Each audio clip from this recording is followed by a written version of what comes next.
så har Horsensgarden betydet rigtig meget. Der er rigtig mange, der har startet med at spille i Horsensgarden, inklusiv John Porsgaard. Han sidder som nummer 3 fra venstre på det billede derinde. Og så skal det jo siges, at der er også rigtig mange pigtrådsmusikere, som kan takke deres forældre for rigtig meget, og det kan High Heel Sneakers også.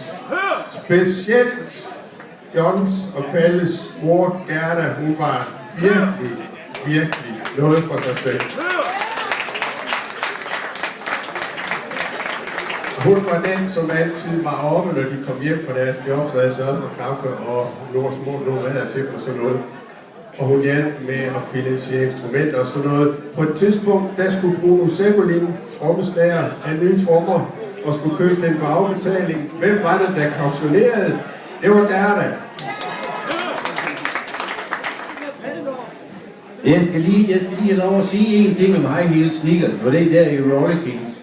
Vi synes, I så fede ud, fordi John og Palle, de lignede simpelthen Ray Davis og Dave Davis fra The Kings. Og de havde sådan nogle fine terne jakker med en til. Dem var desværre ikke på i aften. De er gået til, ja. Mine damer og herrer, lad mig præsentere her John Porsgaard, guitar. Herovre John Christoffersen. Og bas, Palle Porsgaard, guitar, senere bas, Bruno Sevolin på trommer, Palle Flemming Balle på guitar. Så nu skal vi have noget tråd i los. Her kommer High Heel Sneakers.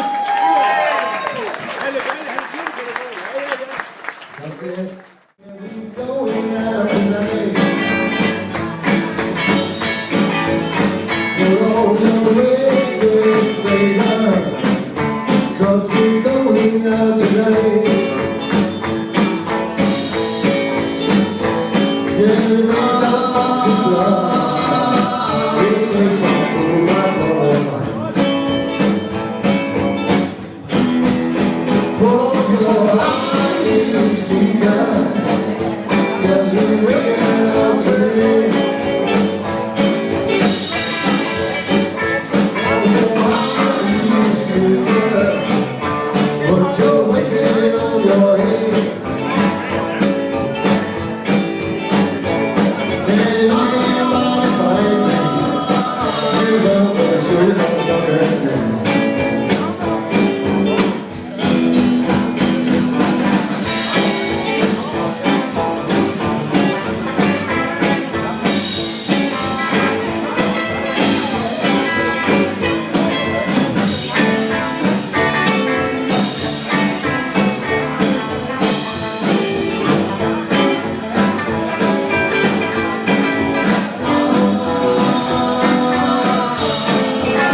Michael, John Porsgaard, John Christoffersen, Palle Porsgaard, Rune Severlin i sin fantastiske uniform, og Palle Flemming Balle på guitar. Og John Christoffersen, mine damer og herrer, det er faktisk første gang på bas siden 60'erne. Ja, 4 minutter.